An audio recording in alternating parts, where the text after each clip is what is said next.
Well, so we live inside a damaged structure, and we also bear responsibility for that damage because we don't do everything we can to constantly repair it. And you might say, well, that's actually one of the fundamental, people say, well, what's the meaning of life? What they really mean is, what's the positive meaning of life? Because as we've already discussed, the negative meanings of life are more or less self-evident. Well, the positive meaning of life is to be found in noting the state of lack of repair of the walled city that you inhabit, and then sallying forth to do something about that, to repair the breaches and to fix up the walls and to make the structure that you inhabit as secure and as productive as it possibly can be. And there's no shortage of opportunities to do that. You can do that in your own mind, you can do that in your own room, you can do that in your own household, in your local community. And maybe if you get good at doing it at all those levels, then you can start to look beyond that. And so there's challenges. That's the thing that's kind of interesting about this insufficient structure, is that it has a set of challenges built into it because of its insufficiency, and perhaps even because of its corrupt nature, that calls forth the potential response from you of heroic adventure. And the heroic adventure is to man the barricades and repair the city. And you can always do that. It doesn't matter what your personal circumstances are. There's always something that isn't right near you, isn't correct, isn't laid out properly, that you could just fix if you wanted to. And one of the things that we're going to talk about tonight is the idea that if you adopt an attitude that's like that the role that you should play is to make things better wherever you are, however you can, that what would actually happen would be that things would get better wherever you are in all sorts of ways. And that we've really, as a species, you might say, or maybe even as singular individuals, we've explored that rarely. It isn't something that's put forth as a proposition that often, and it's quite surprising to me. And I had an interesting experience the other day. I went to the keg. I go there because I have food allergies, and they're very careful with people who have food allergies. And the waiter took me to the table, and he said that he had been watching my lectures, and that's a very common experience. And he was happy about that, and he said that he'd had 2 promotions at the keg in the last 4 months because he'd been watching my lectures. And I really found that an affecting experience, because you might say, well, he's working as a waiter at the keg and there's nothing particularly heroic about that. And I disagree with that, actually, because I don't care where you're located, you can do a hell of a job, and I mean that literally. At whatever job you have, you can take whatever job you have and you can make it a real nice little piece of absolute misery. Or you can act like a civilized human being and notice that no matter where you are, there's a richness and a complexity that's completely inexhaustible right at hand. And then you can take that seriously and you can say, well, I happen to be a waiter at the keg, and perhaps that's not what I expected, and he's a young guy, and perhaps that isn't where I want to end up, but it's not nothing. It's a rich environment, and I can make it a lot better if I want to. I can get along properly with my coworkers and not gossip behind their back, and I can treat my customers properly, and if an opportunity comes my way, I can take it, and I can see what happens. And so he said that's what he'd started doing, and that things were working out much better for him. He was in a much better job than he was 3 months ago. In 3 months, that's nothing, right? I mean, that's a nice trajectory. It's an uphill trajectory, and that's what you want, really. An uphill trajectory is actually even better than being somewhere good, as far as I'm concerned, because one of the things that really makes your life meaningful is the clear realization that you're headed somewhere better than you are now. The responsibility element has been well received by people, and I think maybe that's because that message isn't being delivered as effectively as it should be. The idea that meaning is to be found in responsibility. Yeah, you're saying it hasn't been developed. You're saying it hasn't been promoted as much. Well, there's so much of an emphasis on rights.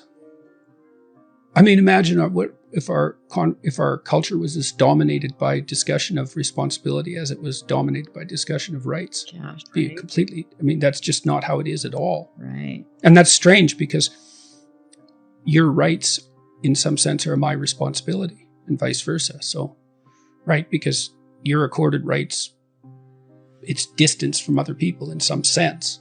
And for them, it's the same. And so you can't have one discussion without the other. Mm-hmm. But our discussion has been very one-sided.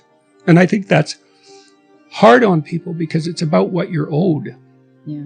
And it isn't obvious to me that, I don't know, it's not like not getting what you're owed isn't annoying. It is if you feel that an injustice has been committed. But right. It isn't obvious to me that people find the deepest meaning in their life in getting what they're owed. I really do think that people find more significance in their life in being of use, utility, and service to other people. That's how it looks to me. So, and often that's discussed in a sort of should way, you should be good to other people. It's like, well, your life is better if you do that. That's a different way of putting it. And you can get people to think about that. It's like, well, remember those times when people were particularly happy with something that you did, something for them. How did you feel about that? Well, you can figure that out for yourself. Maybe it didn't matter, but probably it mattered. Probably you'd like to have that happen a lot more. And then it's even better if you also understand that there's a direct causal relationship between the things that you're doing and the steepness of that incline. And so I get a lot of letters from people like that. And they're most frequently young men, although not always. And they say, well, I've been listening to these lectures and I decided that I'm going to try to take responsibility for my life. And so I've started to stop doing all the stupid things that I know that are stupid, that I know I shouldn't be doing. And I've started doing some of the things that aren't stupid that I know I should be doing, which seems pretty obvious, really, if you think about it. But obvious though it may be, that isn't necessarily what people do. And then they write and say, you can't believe what difference that makes. And they're thrilled about it. And so I'm thrilled about it when I get letters like that, because I really don't experience anything as better than a letter like that or a message like that, because it's so good to see things that aren't so good replaced by something better. And I really do think it's an open question. I truly believe it's an open question to what degree we could make things better if that's what we actually aimed at doing. I don't think that young people, especially in later days in junior high, high school, maybe even earlier than that, are taught enough to think about what they want and how they would go about getting it. And I mean what they want in a deep sense, like how their friendships could be better, how their relationships with their parents could be better, how their life could be better, practically speaking. So we tried to design a program to help younger people do the self-authoring program, but my health interfered with that and it fell by the wayside, unfortunately. But it's helpful for people to take stock of themselves and to chart a course. And I don't think our education system does a very good job of helping people develop a vision of themselves, a story for themselves. And it's a problem because it also means that they're not ennobled or encouraged the way they should be. And I've seen this all constantly during my lectures, that people are so happy to be encouraged.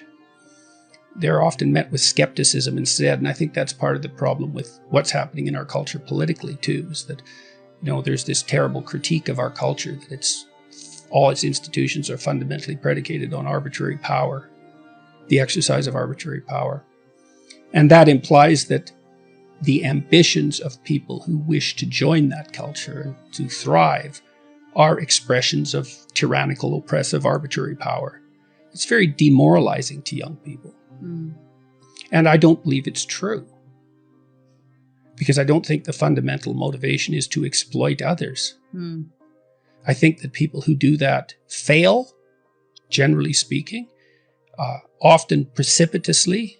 Societies that organize themselves around that principle are miserable and collapse.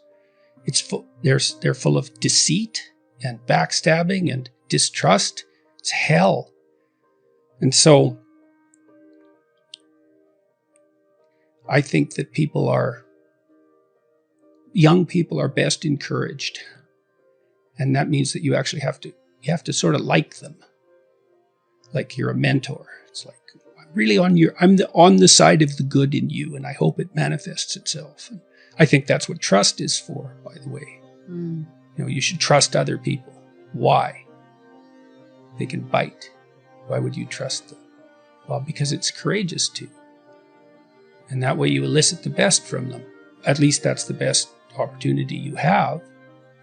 You're going to get hurt sometime. You're going to get hurt distrusting too. But societies without trust are hell on earth. So